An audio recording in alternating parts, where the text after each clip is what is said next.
Ian, look at this. What, it's a police box? What on earth's he doing here? I mean, these things are usually on the street. I feel it. I feel it. You feel it? Faint vibration. It's alive. Earth Station Who, a fun mashup exploring over 60 years of the Doctor Who universe. Hold on tight. You never know where the crew of the TARDIS is going next.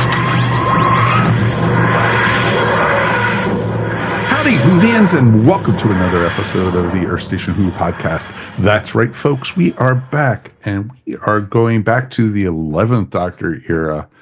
God, I can't believe how many years ago this already was. I know. I feel so old. I know. This is 2010. And so this is 15 years old. And it literally feels like yesterday that we watched it. We are looking at Amy's Choice. And it's the 11th Doctor's first season. And we have companions, of course, of Amy Pond and Rory. Should we just call him Rory Pond already? Of course. That's who he is. Of course. And so it's going to be a fun one to talk all about tonight. And definitely we got some Doctor Who news to talk about. We've got some convention stuff that's going to be happening real soon. And we also just, we've got a Geek Seat segment. So, or as we call it, the Whovian Geek Seat. So, I think we might have to come up with a better name for that and everything. I don't know. We'll figure it out. But, it's going to be a ton of fun. And as of this recording date, it's the 18th of March. We're less than a month now, folks, till new Doctor Who. And we are real excited about it. And I hope you guys at home are too. And we definitely would love to hear from you guys. Feedback at Earth Station Who is the best way to get in touch with us. And if you get a chance, please like and subscribe. That would be really appreciated of us. Let's say hey to our co-hosts for this week. Of course, back from a grand trip up north, Mr. Michael Gordon. Howdy. And Ms. Melanie Dean is back with us. Hello, fellow Whovians. 2 weeks in a row. This is pretty, amazing. I'll give it time. I know. Before I get banished. Trust me, I already know what's coming up for you. So, you got some great stuff going. So I'm sure you're on pins and needles. Yep. Of course. And of last but never least, Ms. Mary Ogle. Hey, everybody. It is fantastic to be here. It's definitely fun to have the gang back together, and it's going to be a lot of fun to talk about this episode. Let's jump in with the news, and the worst part of the news is when we lose a member of the Doctor Who family. And I'm sad to say we lost Simon Fisher Becker, who, was very well known during the Matt Smith era of Doctor Who. And so we saw him. Of course, it's really sad. He played Dorium, the blue-skinned guy who actually lost his head, sadly enough. Yeah. But appeared in the third episode after that. So that was not the end of him. That did not stop him. Nope. And he asked the eternal question, Doctor Who? Doctor Who? So it was fun. And I know he was in a ton of other stuff. But I mostly knew him as Dorium. So a lot of people, of course, knew him from the Harry Potter movies where he played the Fat Friar. That's true. So that was a pretty big deal for him as well. And I think that I think he's credited, though, Doctor Who with getting him more work. So because he was around for a while. But he always seemed like I never saw him at a convention or what. I think he did appear in the States at a few shows. He did. Apparently he did that Gallifrey and such. Yeah. He did quite a number of shows in the UK, of course. And from what I understand was very well, those were very well attended, and he had a great rapport with the fans. He wrote a few books. About his adventures with behind the scenes of Doctor Who. So those are kind of cool. And I didn't realize this, but in 2009, he actually got attacked at a gas station, which sidelined him. And I think, I don't know, I don't want to speculate, but I don't think it was pretty brutal, and so I think he suffered from some health issues since that too. Well, he was relatively young when he passed. He was only 63. Yeah, Mhm. And, as we're getting up there in age now, I know, right? That doesn't seem so old, does Rapidly it? approaching. No, it was sudden. It was trying to think what he did not discuss publicly. No, yeah, no, it was definitely sudden. But yeah, the that little attack and he was very much someone that would speak on bullying and what have you at his panels. As Mike said, he had 4 books. He did My Dalek Has a Puncture, My Dalek Has a Puncture, My Dalek Has Another Puncture. I can't remember the third one, but it's something similar again. And then It's Let Zygons Be Zygons. The Zygons Be Zygons. And then he just came out with Vlogging a Dead Horse. So he was very active on podcasts. He was recently also in the No Name trivia show with that's Australian based with Bolte and Joe. But yeah, no, even the day he passed on March 10th, he had just uploaded because he was always still somebody wanted to keep working. He always did like little segments, and he recorded a segment that morning. So that's oh wow, yeah, and he was very very much about trivia and was such a brilliant comedic and genuinely kind. And I'm going to stop now because I'll start crying. okay. He's going to be missed. He will be missed. Definitely, yeah. Heart goes out to his husband and all his other friends and fans. Very much so. Very, very much so. And the wonderful thing about it is his work is out there, folks. You could definitely check it out. And I think that's the best thing you could do for his memory is to watch his stuff and hope it brings you good, memories and everything. And, and it's funny because one of the scenes I do remember most about him is when he met with River Song, and that's how she got the vortex manipulator. Yeah. And, Yes, he got it great. off the wrist of a young time agent. And everyone's, oh, that's got to be Jack. It's got to be Jack. So it was actually pretty cool. And, God rest, Simon. We'll miss you. Absolutely. Okay, Mr. Mike, you actually went to Mecca for Doctor Who fans in North America. I did. I just spent a weekend last weekend in Indiana, and lots of cool geeky stuff happening. If you are a nerd of any kind, a geek of any kind, Indiana actually has some hot spots. I went to the Indiana Comic-Con, which happened over the weekend. I spent a day doing that, and that was a lot of fun. Also went to the Batman Museum just outside of Indiana, in Indianapolis, and that was a lot of fun too. And I went to Canby, Indiana, which is just outside of Indianapolis as well, about, I don't know, 20 minutes or so. I wasn't driving, so. But Everything was 20 minutes there. I visited the Who North America store in Canby, Indiana, and it is incredible. It is a warehouse kind of, but it's deceptive on the outside. It looks much bigger on the inside, believe it or not. You walk in, you're like, whoa. And it is quite the sight. It's got when you walk in, there's a Dalek that greets you and insists that you buy something or you will be exterminated. And big TARDIS. And then on the right side of the store, as you walk in, there is a huge collection of all vintage Doctor Who memorabilia, starting from the 1960s going to present, in glass cases, and just so much to look at there. So many fun stuff to see. And then on the left side is the actual store. And believe it or not, I think there's even more items on that side. And they've got everything from figures to books to Big Finish audios to whatever, clothing, t-shirts, scarves, hats, like anything that you could possibly want from that has a Doctor Who label on it, they have, and it's pretty overwhelming. They do a lot of shipping. So if you go to whona.com, you can click on their store and support them that way. But if you're in the Indianapolis area, I mean, you owe it to yourself if you're a Who fan to go check it out. The people were really nice.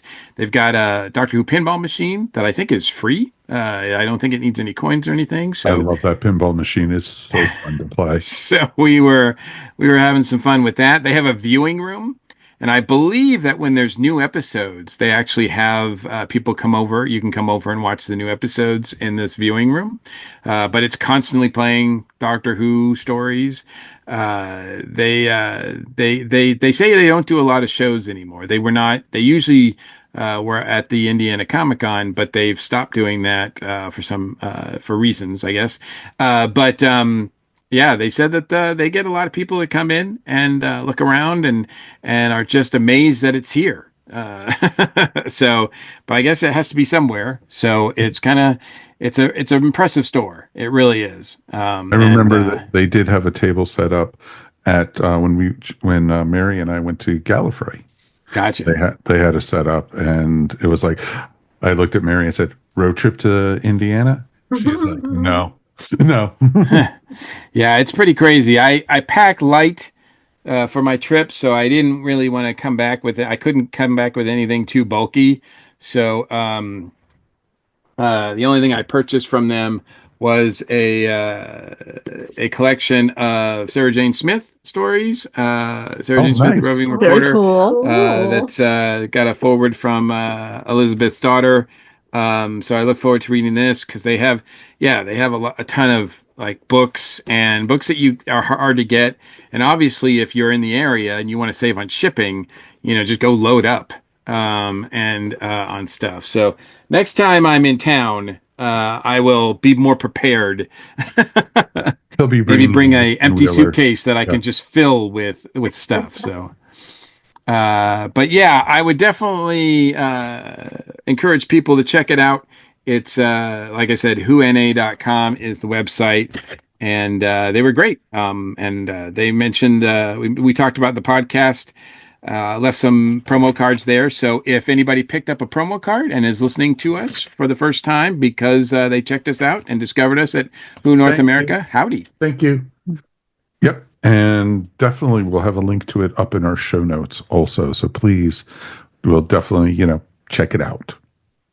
Thank you, Mikey. I'm glad you had a good time. The pictures were awesome. The pictures were amazing. So very cool. Well, I guess we're going to have to go on to the review now because I don't want to go into the geek seat. What? Yeah. No.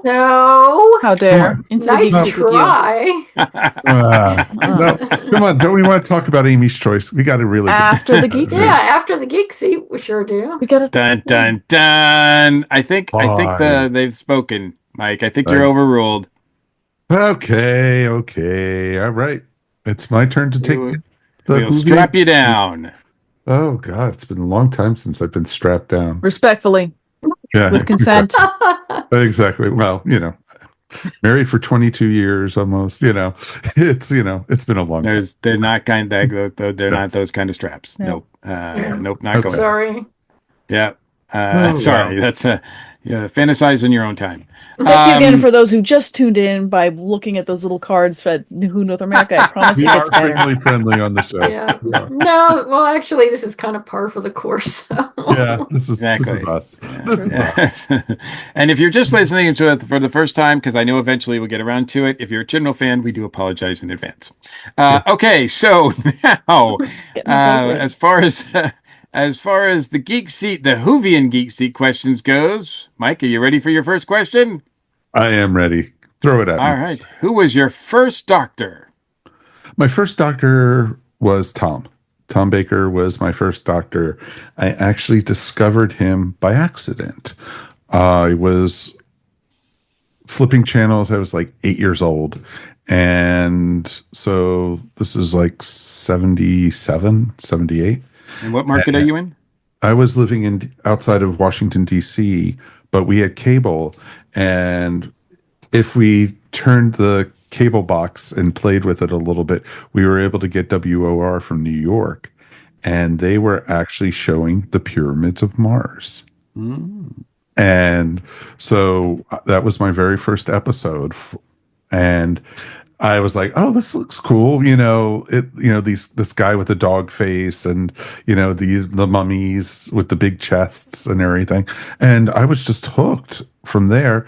But for some reason, I didn't come back to it for a couple months, and I decided to try to check it out again on Saturday afternoon, and they were showing the Talons of Wei Chang, and from that point on, I was a Whovian.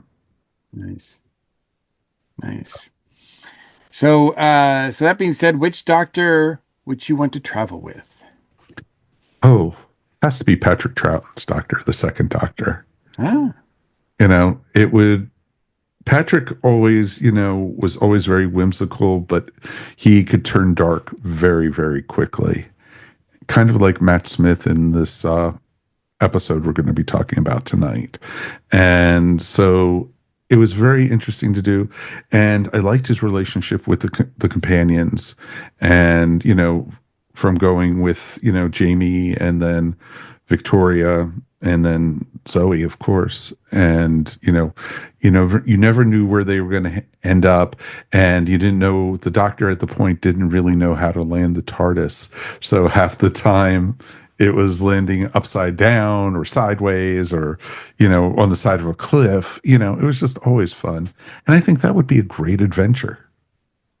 Yeah, absolutely. I know that, when you mentioned Patrick Darkness, I was like, really? And then I remember, I always point to Enemy of the World, and I'm like, yeah.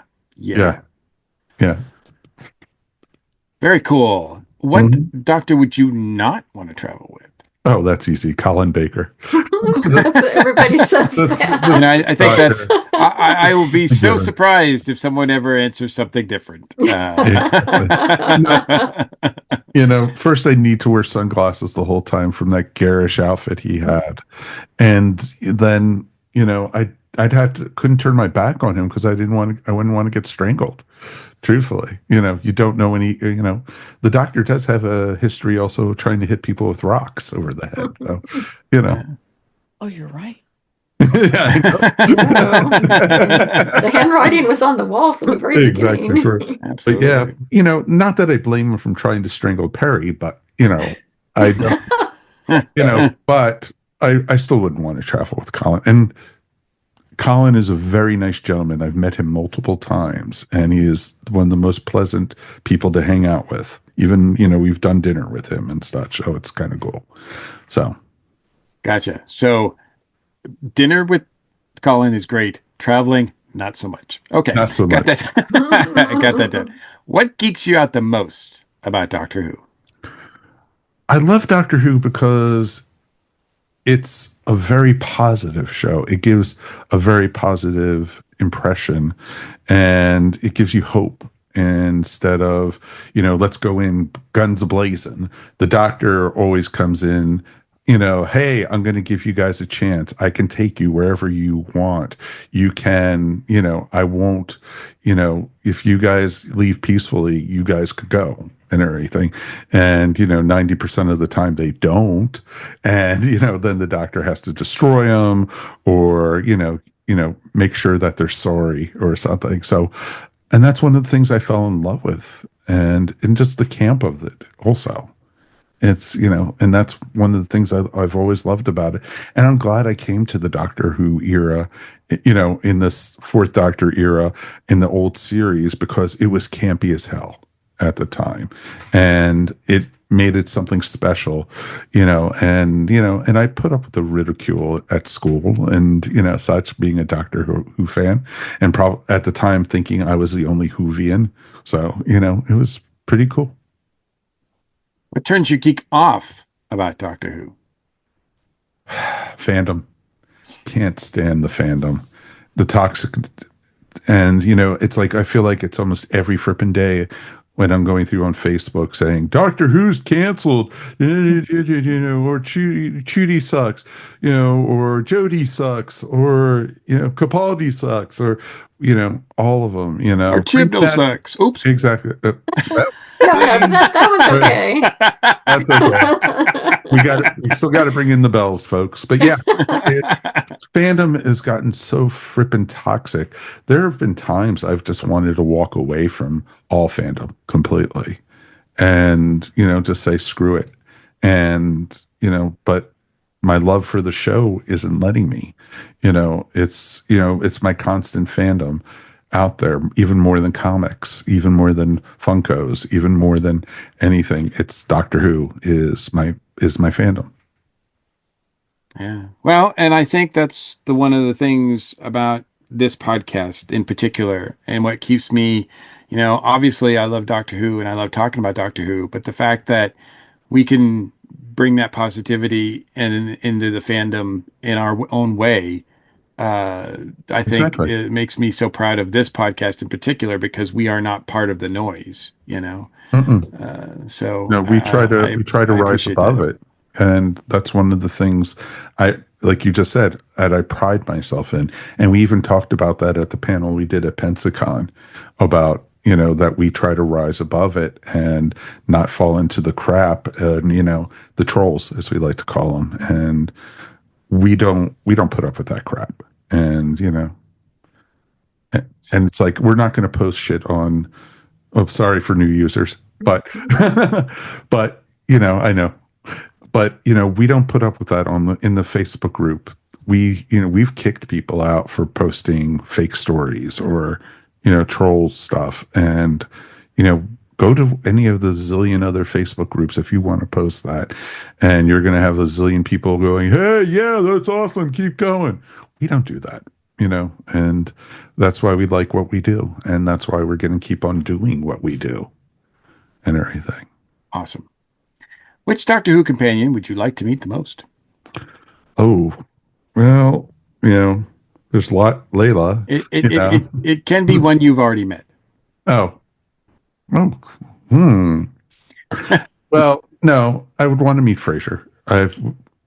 Jamie, and Jamie's always been, ever since I started seeing the Second Doctor era, he has always been my favorite companion, because he is from, the 17th century, and he basically is, when he gets thrown something new, he's like, okay, it's a flying thing. Oh, it's a green scaly monster. Oh, it's, metal people coming towards me. He just goes with the flow and everything. And he's okay with it. And he's just so cool. And, and then also I'd want to meet Ace, because, she blows things up. And there's plenty of times I love blowing things up. So.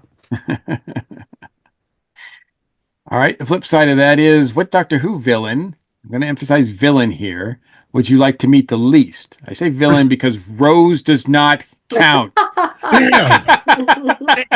Well, it all depends on your point of view, doesn't it? Yes. How dare. Every hero is a hero until they become the villain. I'm looking at you. No, it has to be the Master. The Daleks, just find a staircase, I'll be fine. And, but basically the Master, I don't want to, be an action figure. I don't, we already have Mike Gordon and Mike Faber pop figures, Exactly. That's fine. Yeah. Yeah, that's close enough. We don't need to have, we don't have to have, real life, and, just being shrunk down, that just does not feel or look like it would be any fun at all. No. And so, yeah, I definitely think, the Master. And because the Master's so BS crazy that, and I watched myself on that one. I did plan on that. So, thank you, Melly. Yeah. So it's, it's a good thing. And the Master is, just so maniacal, and just so outlandish most of the time. You just never know what's going to come out of his mouth or her mouth. So it's, That's totally reasonable. I get it. What was your favorite Doctor Who geek out moment? My favorite Doctor Who geek out moment, when I was a kid was seeing the fourth Doctor regenerate into the fifth Doctor, because it was my first regeneration, and to see that happen. But new series, my oh crap moment was at the end of Army of Ghosts, when the giant orb was floating there and you thought it had something to do with the Cybermen, and out popped the Daleks. That was just like, oh my God, things just got real, And so, yeah, that was my geek out, my most geek out moment. And, the other one, of course, was the 50th anniversary special, when they went, there's 12 of them. No, 13. That was a great moment. The eyebrows for the first time. And that was just like, because it was the first time ever on Doctor Who you got a future Doctor, a true future Doctor appearing, before he was introduced, which was really awesome. Absolutely. And the flip side of that, of course, what was your most disappointing Doctor Who geek out moment? That Rose survived at the end of... I knew it was going to be Rose. I knew this was the opportunity. I had to. It was just floating there. Yeah, that's true. Your geek seat. Yeah. No, that's actually not it. My most disappointing actually was how quickly they wrapped up the whole Silence Will Fall and the whole, thing with the church and such in the end of the Matt Smith era, because they couldn't carry it over into the Capaldi era. And I think it caught Moffat off guard, and with Matt leaving, and I think he had a whole nother season planned with these stories, and I just think they just had to wrap it up into one story, and that whole Christmas Town thing was lame as hell. All right, so your final question. I'm ready for it. I am ready for it. What or who would you like to see on Doctor Who? Oh, other than myself? I would like to see, I would love to see the Doctor go finally, they did in the comics. I would love to see a Star Trek and Doctor Who team up. I think that would be awesome. And it would be really cool to do, a shooty with Strange New Worlds. I think would be pretty frippin' awesome. I think it could, be pretty cool to do. And, it's two of my favorite franchises. So, I think it has the possibility, and I think out of everything, I think those are the two that probably could work the most together. So I think, people have said, oh, what about Stargate or Battlestar Galactica? No. I think Star Trek. Totally. Well, they had the museum tour of the costumes and everything, saying about friendship. Exactly. Oh, that's right. Yeah, that was pretty recent. Yeah. So that's completely plausible. Didn't they interact in a video game? I think they did, actually. Yeah, they did at one point. Some sort of game, app or something. One of the mobile apps, they had a Star Trek and Doctor Who crossover. So I definitely think that would be a great thing. But to see it on TV, I would just be a happy boy. So, Yeah, never say never. Exactly. Yeah. But for now, you have made it through the Whovian Geek Seat. Yay. You have won nothing. You get nothing. That's okay. Sorry, that's a Willy Wonka reference. So. I've been hosting this show for 375 episodes. I'm used to the nothing. So that was awesome, guys. Thank you. And I didn't even have to bring up Star Wars on Ice, which is even better. That's perfect. So Awesome, guys. Thank you guys for putting me up. Now, please untie me after we get out of this break, please. No, that's not gonna happen. Nope. No. Damn it. No. Okay, Mike, take us to break. That would be Mary's choice. No, sorry. I choose no.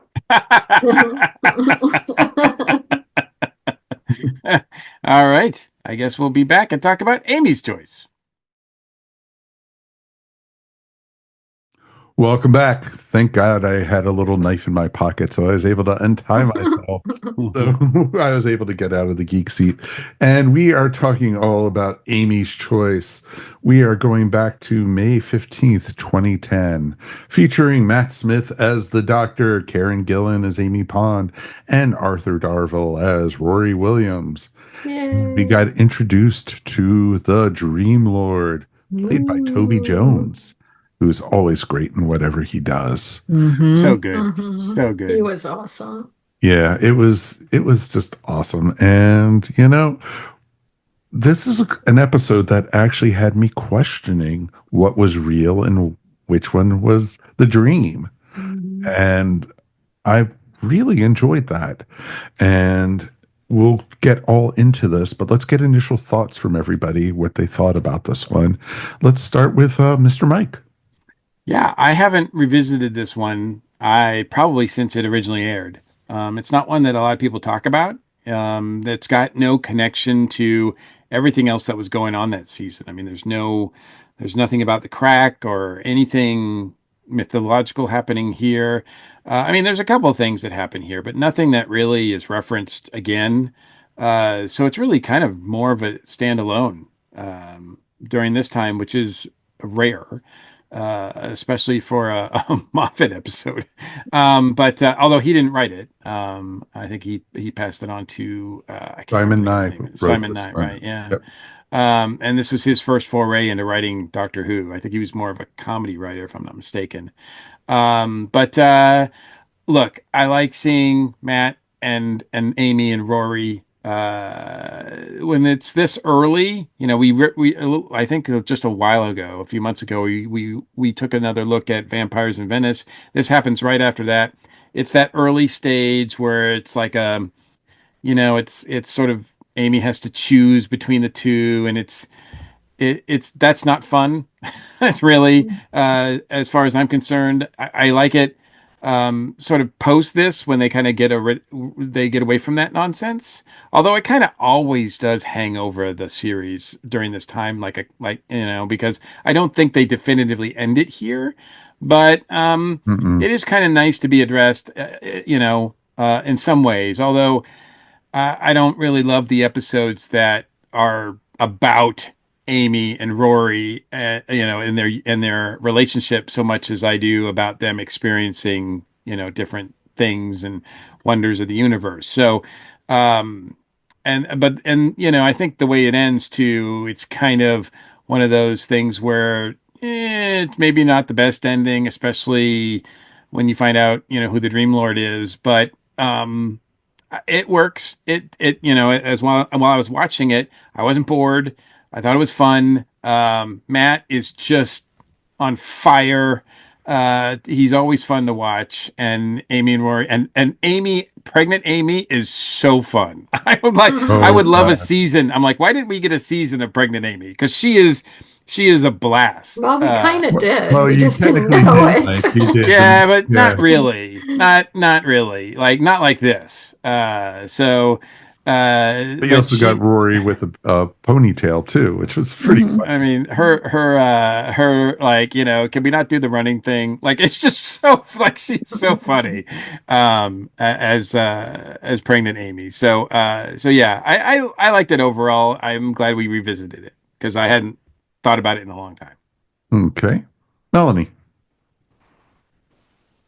I really liked the beginning of it because at first, the sleepy little village, and okay, we've got pregnant Amy, we've got Rory with the ponytail. And I'm like, okay, when are we? Where are we?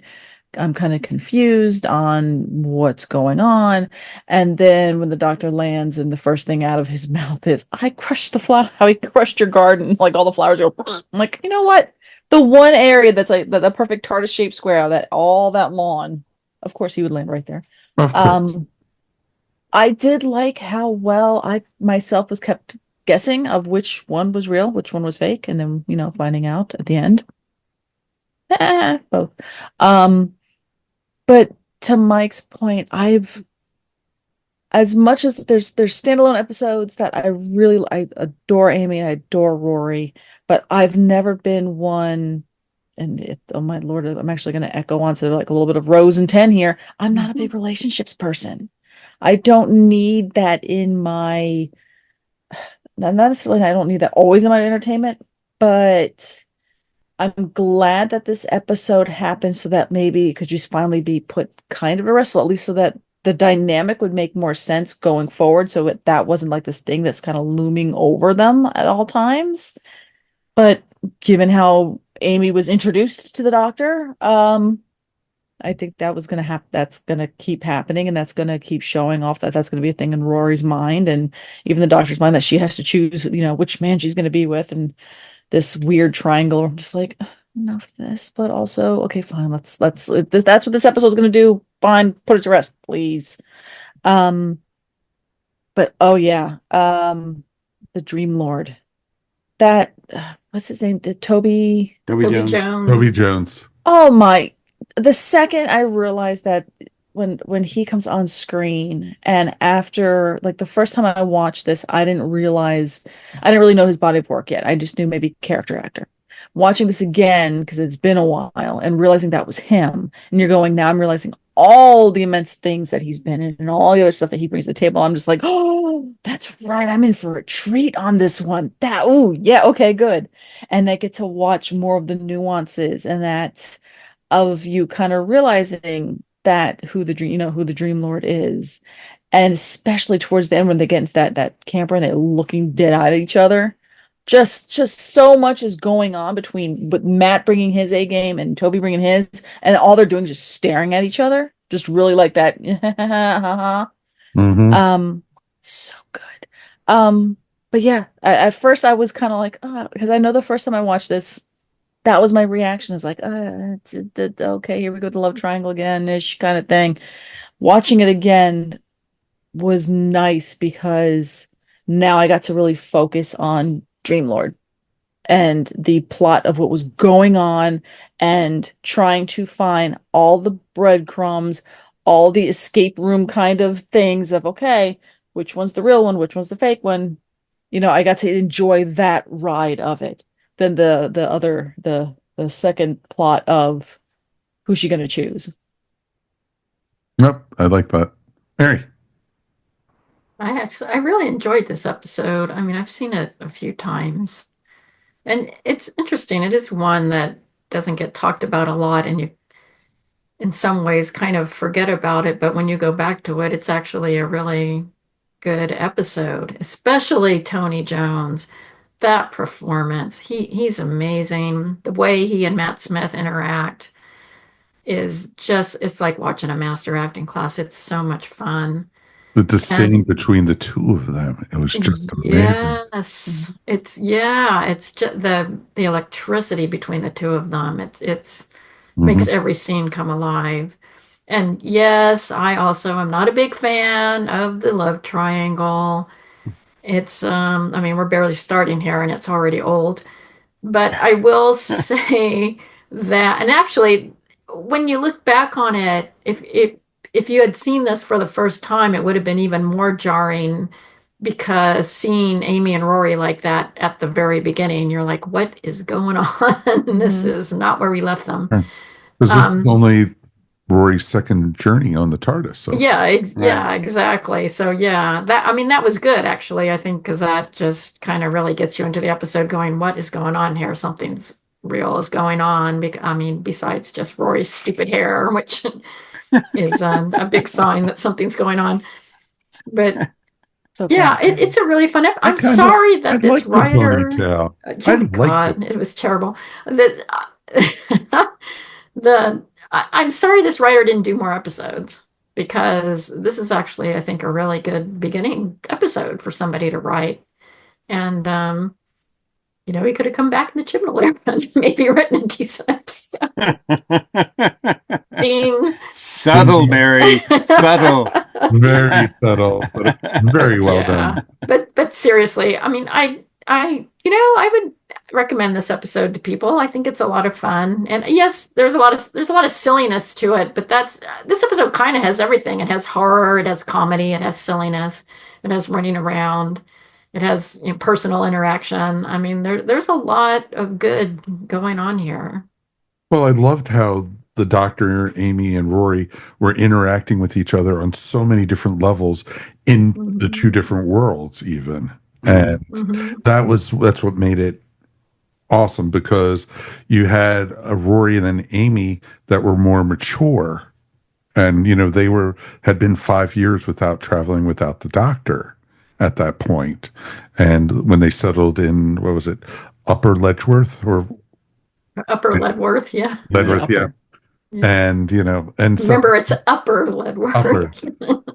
Exactly. And I loved how when the Doctor was like, "This town is so boring," and it was just like he was like a little kid, and that's what I loved about Matt's Doctor. And and then having all the old people being the alien evil monsters with the eyeball stalks coming out of their mouths and everything. And that was kind of cold what the old people did to the school children. Mm-hmm. Yes, that lineup coda was really cold. That was like dark as hell. Yeah. That's a dark dream. Mm-hmm. Exactly. And it's just like, I would have been like, please let this be the dream. Please let this be the dream, because nobody can be that cruel type thing. And oh yeah, they are type thing. And it was really well done. And I had fun with this one. Toby Jones is an amazing, amazing actor. And the first time I watched it, I figured out he was part of the Doctor, or he was a Doctor, because the way they interacted with each other was just like how Doctors 3 and 2 interacted with each other in like the 3 Doctors, and then also again in the 5 Doctors. And just how the Doctor just does not like previous incarnations of themselves. And I love how Moffat, or the writer, actually made it that I despise you, you're everything I hate, type thing. That line that he says, where the Doctor says, "I know who you are," and the Dream Lord's like, "Of course you don't," and he says, "No idea how you could be here, but there's only one person in the universe who hates me as much as you do." Exactly. And then when you find out that Dreamlord is the Doctor, and the Doctor knows that there's the one person in the universe that hates him as much as he is himself. Like, he hates himself. It tells you like everything you need to know about the Doctor. I mean, yes, he's goofy. So He's Matt's Doctor is awkward. He's goofy. He's silly and everything like that. But there's a level to him of guilt and self-hatred that's there, that Matt hits on almost in every episode, that he's just so good at it. And very much so. And that's what was so good about the story. And and then the ice star, type thing, and the whole TARDIS covered in ice and everything. That was, and then when they figured it out, and they banished the Dream Lord, then they blow up the TARDIS, literally. And that was just like to get them to wake up, and that was just brilliant.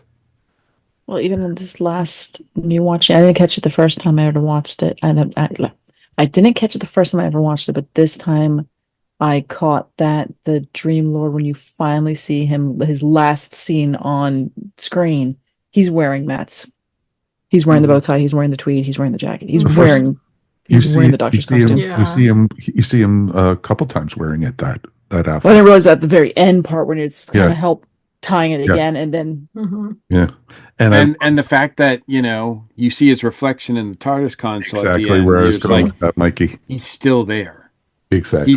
He like it might this he got rid of the little entities and everything, and yes, So but the that space part of the pollen or Doctor, whatever it was. that part of the Yeah, the Doctor space is still pollen. part of Yeah. him, and always will be. Will Yeah, always be a form of self-loathing.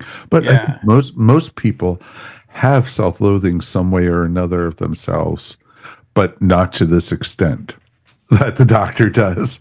But he's Mhm. much older, so it's built up Right. much more. And Yeah, I they think haven't had the power but he I has think had. here he says, I mean, obviously he lies, but here I think he says he's 904. If we take him at his word, that's how old he is in this story anyway. Um, but I will say that also the second time I watched it, or this time when I'm watching it, I kind of was leaning towards uh, the village being the dream because I wasn't sure how it ended. But I was leaning towards the village being the dream, and I don't know if some part of me remembered watching it and I knew, but obviously when Rory dies, I think this is the first time he dies, right? He This is the dies. first. This is the first Yeah. time This is the he first gets of started. Yeah, of many. of many deaths, right? It's Like, a pattern. yeah, Yeah. This is the yeah, first of him becoming the Kenny of right. The South Doctor Who. Park's Right. Kenny, right? Like he's Yep. like, "Oh, you killed Rory, you bastard!" Yeah, Again. exactly. Um, but upon his death, Amy realizes how much he means to her. So there's that element that they focus on. But I also felt like, okay, if this was not the dream, then Amy has forgotten all about her child, all about her child. So I was like, she's willing to take her own life and her child's life to be reunited, quote unquote, with Rory. And I'm like, I think if this was real, the real world, I don't think Amy would make that choice that easily as she does here. Uh, because yeah, she seems to have very little regard for her child, other than the fact that she is sort of saddled with it in this. And so I did feel like that was a key element of it being a dream because I don't think in quote unquote reality she would really feel that way. And we find out later when she does have a child that she does feel like she is strongly attached to that child. So that to me was a key element watching it this time and seeing that not really play out that way here. No, agree with that. And it was interesting because, when she even said it when she got in the van and she was driving to the wall, literally, she says, God, I hope this is the dream. Because, Right, because she doesn't even mention the child, and the doctor doesn't either. So the no, doctor must kind of figure that this is the dream too, because the doctor never at one point says, Amy, what about your child? Like you're killing your child too. Do you Right. really want to do that?" Like he never brings that up as a factor. So I think at that point they've both figured out uh, that that's the case, that this is the dream. And total I don't political know if the statement. doctor's figured out that the other is a dream too, because he should be a few steps ahead, and it takes him a little while sometimes to catch up. But yeah, so they're focused on. Obviously, this is focused on Amy choosing between Rory and the doctor, and for all of that. And like I said, that's not my favorite part of this either, but that's what this is about. And I think the only thing that really gives me like that I cringe about when I see this is that Matt's doctor doesn't seem to dismiss the idea of Amy like being attracted to him as much as I would like him to be.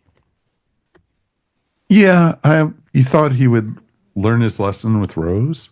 Like there And, shouldn't be a yeah, choice. Like he yeah. should like cut that choice off. Like, Mhm. from as far as he should not encourage that choice from Amy. And yet sometimes he Mhm. seems kind of sad that Amy is choosing Rory at times. And I don't love that decision. Yeah, No, I because you agree would have with thought that. you learned it from Rose, but then also Martha. Yes. I don't think Matt Smith's doctor has any interest in Amy in that way. Yeah. No, he doesn't. Now, he No, might no, but not he likes the attention. he does like the attention, and he Mhm. might not like Rory. He might not appreciate Rory so much, and maybe I it is don't really get the feeling that he doesn't like Rory. yeah. I mean, I He he actually mean, traditionally likes Rory. doesn't like companions others. Like he does, he usually does. Usually likes chooses a companion, but whether it's family or spouses or partners or whatever, he's usually not a fan of bringing them along too. No, because if you remember, he didn't want to bring Jackie along any of the times. Well, Well, well, but I we can can't blame him kind of, for that yeah, actually, yeah, I was but going to Get say I can slapped into understand another that wall. one. and I certainly understand why he didn't want to have anything to do with having Mickey on board. No, oh God, yeah. don't go there. But anyway, I'm just saying. that's yeah, I know. But it's interesting because this was all taken right before Amy and Rory's wedding. Like this was Yeah. the night before the wedding that they went off, and he literally took Rory from the bachelor party. So it was just interesting timing with this and everything. But I loved, the interaction between Rory and the doctor, and and I love how, in the dream, Rory became a doctor. He actually became Dr. Williams. Mm-hmm. And so I thought that was pretty awesome. And I like how he was like, she's having, Amy, all the fake contractions or the false contractions, I should say. And she's like, ow, screaming at the top of her. And everyone's like, what's wrong? What's wrong? Oh, I'm fine. I'm fine. False alarm. I think this also is one of the first major illustrations, and we'll see this going forward. It actually defines Rory as he is willing to sacrifice everything for Amy. Oh, Because yes. here Mhm. he has dreams of being a doctor in a quiet village, having kids, going to see boring musicals, community musicals or whatever, hanging out with old people. That's what his dream is, even though this is not his dream per se. It's all their dreams, but this is something that he is very much wanting to do, and this is not Amy's dream. But he is willing to give up his dreams, and in this, he's willing to give up his life for Amy. And of course we'll see that continue. He is willing to sacrifice himself time and time and time and time and time again for her. Mhm. Hell, he sacrifices his life at least almost half a dozen times in the series for her. At some point, Moffat had to tell Darvill, look, every time you read a script and you see he's dead, don't freak out. You're safe. Just keep reading. hmm Don't mind us. We're just going to give you this parka that covers your whole head, and you barely understand what you're saying anymore. So it'll be fun. But yeah, it was a great story, and there was parts of me where like, God, I hope the 5 years later would actually be real, because it was pretty idyllic living in that town. Mhm. And they had a For really Rory. good life. Well, for Rory, Yeah, Yeah. not sure Amy felt the same way. No, but- she No. Yeah, she was in full on. This is a nightmare. Yeah. nah, Or just But- or at least not what she wanted. not what she wanted. I don't think she ever said it was a nightmare, but it was. Matt's doctor Matt did. Smith But- said it was a nightmare, but yeah, it's like And she didn't wholeheartedly disagree on that. no. So it was interesting with that, and I just thought it was great to see, and I loved like a cold star. There's no such thing as a cold star, doctor. Don't you know that? And it's like, how am I supposed to know everything? I thought he was the person who knows everything. He's the man in the room who knows every single thing. So, and That's why he threw the TARDIS manual into a supernova. big. I love that. I love that. That was just awesome. But yeah, it was fun, and I would love to see the Dream Lord come back. I think that would be pretty darn awesome, because that was a villain who it's the Doctor. It's just the Doctor's dark side, and kind of like the V word, which we're not mentioning. I will tell you, you know, uh, if they ever decide to do a V word story ever, they better call Toby Jones first, Hmm. because that will make it Yeah. that then I will be excited. then I will be then I will be like, okay, okay, I'm keen to see this play out because I do think that that would add an element of fun to it. And Toby gets it, you know. Some actors come on Doctor Who, they don't know how to play it. It can be, Hmm. kind of a challenge. But Toby gets it, and it would be great to see him return at some point in Doctor Who in some way because he knows how to play this. I don't disagree with you at all on that one. I think he would be fantastic in that role. So, because the original actor who is playing the V word is sadly passed. So, you know, but hopefully we never get the V word. So there Well, we go. we've been we've been just putting a pause on it for a long time. And we shall continue to do that. So there you We go. shall see. Hmm. We shall see. Any final thoughts before we go ahead and rate this one? Okay. I like this era. Well, this Yep. era was so Yeah. wonderful. Great season. Oh God, and especially knowing the episodes that are coming up after this one, because you have the Solarian two-parter, and then you have Vincent and the Doctor after that, and then you have the Pandorica story after that.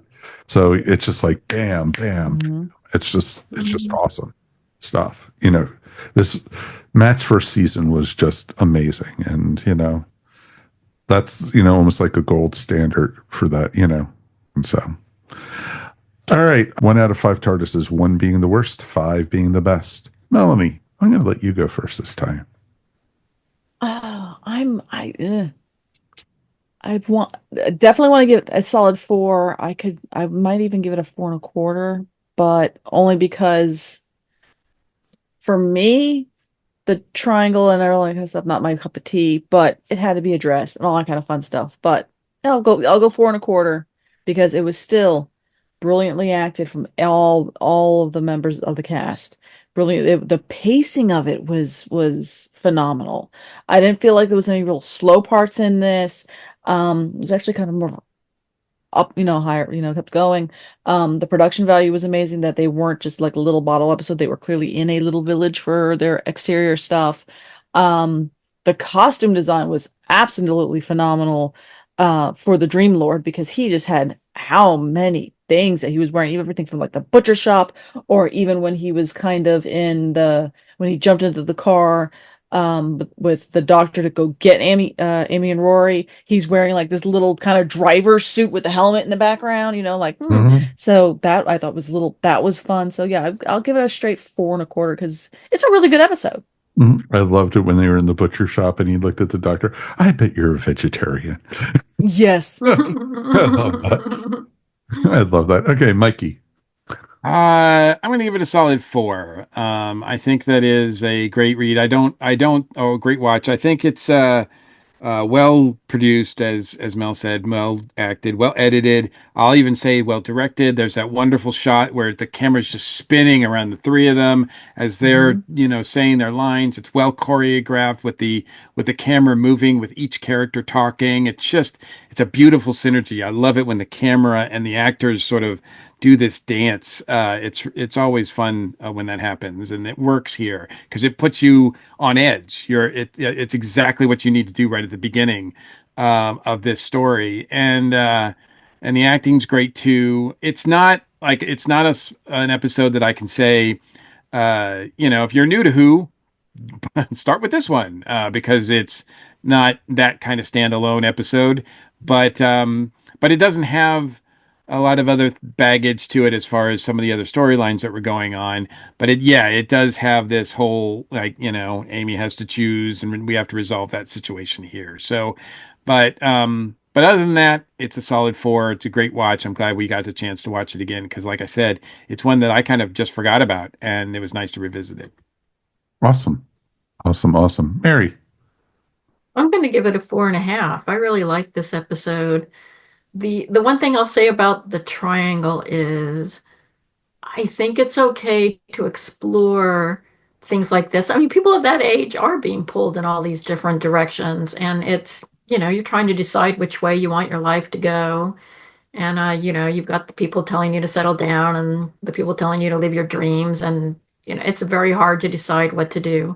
I totally understand that. What I am very tired of seeing is that when you're portraying that with a woman, it has to center around a man. No, it really doesn't. She can be going through all those emotions, trying to figure her life out without it being about choosing between two men. I think that's cheap and lazy. And I'm sorry they went there. I'm not surprised. Um, but putting that, and I will say that Karen is, I think, aware of that and trying to rise above it. I And think I so think too, because she's, I don't think she is. You're right. I don't think. I'm sorry. I didn't mean to interrupt, but I think I just want to back you up there because I don't think Karen acts like does that with this role. I mhm. think the script does, but I don't think she does. I agree. I think she is trying very hard to break out of the box she's been put in, and I commend her for that. And I think Karen was underrated as an actress on this series. I think she was really good. Her interactions with Matt Smith were good. It was really fun watching her grow as an actress and during the course of the series because she was really young. She and Matt Smith both when they started. So yeah, and I think it's well worth, despite its flaws, it is well worth watching. And no, I wouldn't recommend it as a first one either. But if you've watched Who for a while, then I think you should definitely watch this one, and I think you'll enjoy it. I agree. No, I completely agree with that one. It was interesting for me. I'm going to give a 4.5 also. I was almost considering a 5. What pulled it down was the love triangle. I could have done without it. And, it should have ended when, Amy went to go snog the doctor. And it was at the end of the Angels episode, and they went to go get Rory and blah, blah, blah. And it should have just ended there. I think it was unnecessary. And I felt bad for Rory, because, making himself doubt himself, even all the way into the next season, the whole thing about the baby and everything. And, it's just like, you married her, you have her, you have, at this point, not yet, but it's coming. And so, but these were just a series of great, great episodes. I don't think there really was a weak episode this season. And, not like the Chibnall era, which there was a ton of those. And so, I just think it was just fun being able to get that. And I was happy to see that. And anytime they want to bring back Toby Jones, hell yes. Heck yeah. And he, like I said, keep on saying he is literally great in whatever he does. So please, let's don't let this one just hang out there.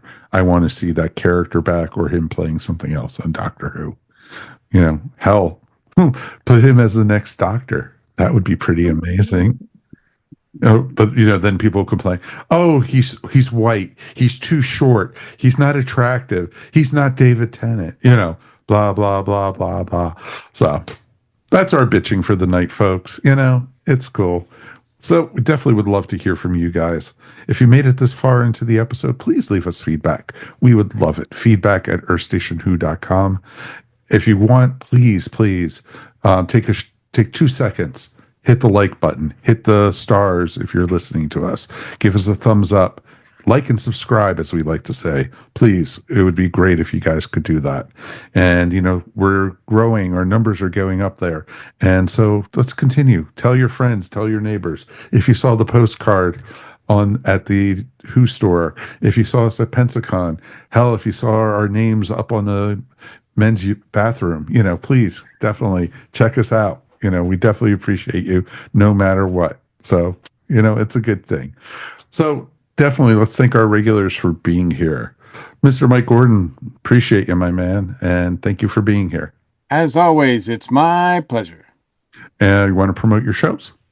Sure. I mean, you can find me on the Dragon Con Report. We're getting ready to record our third episode of the year, this new Third season. one already. Wow. Yeah, I know. It goes by fast. So, and Dragon Con will be here before you know it. So we are going to be recording our next one this coming week, and it's all about having kids at Dragon Con, not making kids at Dragon Con, but bringing kids to Dragon Con.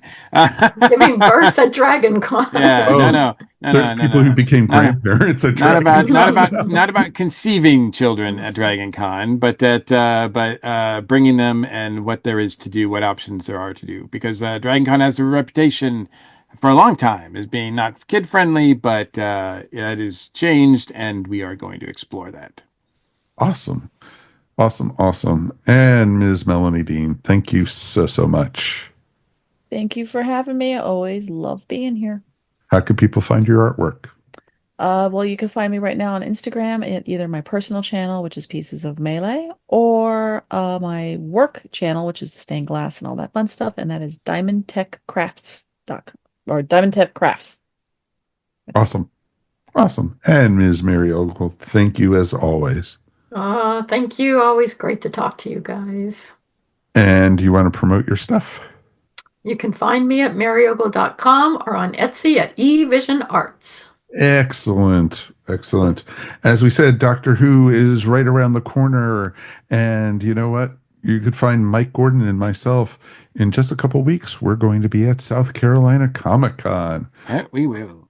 One of our favorite shows of the year, and located in the beautiful city of Greenville, South Carolina. We will be it's no longer the TD Convention Center. I think it's just the Greenville Convention Center. And we'll be there Saturday and Sunday, and we'll each have our own table, and we'll have stuff, and we'll be able to pick up the new ESW postcards and get to preview the new Earth Station Who banner that we just created. Pretty cool stuff. And just come by. We could talk all things Doctor Who. And anyone who comes up and says you listen to the podcast, you're going to get a special gift. So, we'll have to see. And no, it's not a Funko Pop. It's cool stuff. So, trying to get rid of them. I'm trying to get rid of them. Here. You can have one. But yeah, it's going to be a ton of fun. And it's always great things. You can find me producing my other podcasts. We are doing, of course, Tales from Hollywoodland. This last week, we just put out our James Bond episode. We talk about the history of Bond and the future of Bond, what's going to be happening with it. And also over on Julian Schlossberg's Movie Talk, this week we have Jane Alexander, and next week we have Chris Sarandon coming on the show. So it's pretty cool interviews, and it's always fun just meeting these people and also get to hear their life stories. So check it out. You can find each one. Tales from Hollywoodland is talesfromhollywoodland.com, and Julian Schlossberg's Movie Talk can be found under the website of the same name. So definitely check it out. Till next week, we will be back. We have one more episode before the new season, folks. So till then, wow. Thank you That's very much. amazing. I know. When I said it, I was just freaking myself out right there. So it's kind of cool stuff. Thank you, everybody.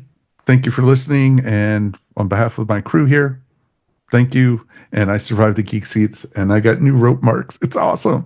Thanks, guys. We'll talk to you soon. Peace. And we are done. You've been listening to Earth Station Who, a pop culture podcast dedicated to all things Doctor Who, featuring talents from throughout space and time. All topics on the show are the sole opinions of the individuals and are to be used for entertainment value alone. You can subscribe to our show wherever fine podcasts are found, or check out our website, earthstationwho.com. Don't forget to check us out on Facebook or Instagram, and if you enjoyed the show, please write to us at feedback@earthstationwho.com. Thank you so much for listening, and we will see you on the next journey of Earth Station Who. This has been a broadcast of the ESO Network. Be part of the crew and help support our shows by donating to our ESO Patreon or by shopping at the TeePublic store, which can all be found at www.esonetwork.com. The ESO Network, your station for all things geek.